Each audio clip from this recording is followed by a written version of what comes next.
Now that we've covered how the majority college athletes live in poverty and are barely making it with a full scholarship to play, let's now take a look at how much profit is being made and who cashes in on this revenue. Billions of dollars are made within the college sports world, and none of it goes to the student athlete.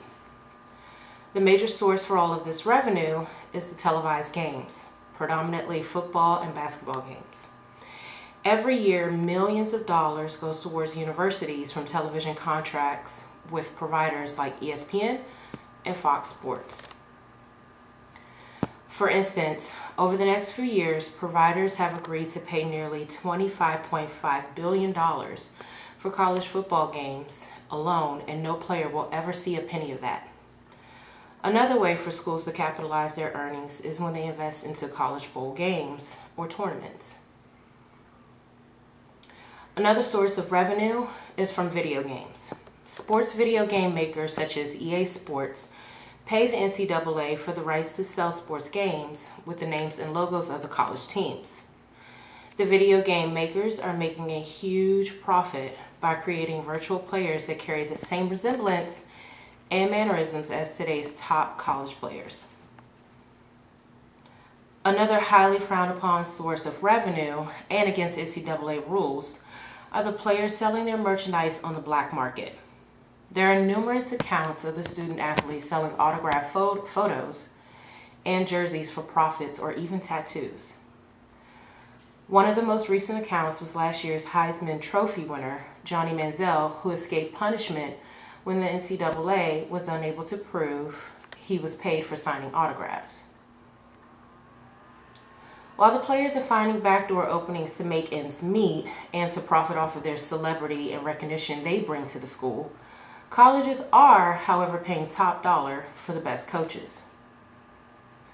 In the beginning, coaching was left up to the students themselves, but as the competition grew, more professional, sought-after coaches were needed. Now, a coach is used to recruit the most talented of high school students and groom their players for success in the pro leagues. According to Celebrity Net Worth, the 10 highest paid college football coaches make more than 70% of their NFL counterparts. The highest paid college football coach of today is Nick Saban of Alabama's Crimson Tide, with a $5.6 million a year paycheck. Of course, in my research, I did find that these top salary coaches wish there was something they could do for their athletes. The sad reality is, with the amount of money the NCAA and the coaches receive, it's hard to understand why a percentage of this overall revenue is not used to bridge the gap for normal living expenses for these student athletes. In conclusion, we have informed you on the start of college sports and how it is derived from wealthy students from students of today. Majority of today's student athletes live in poverty, but yet there is all this revenue to the schools and coaches. However, none of the student athletes receive a penny of it. Until the NCAA changes the guidelines and rules, the college athlete will continue to lose out on what is well deserved.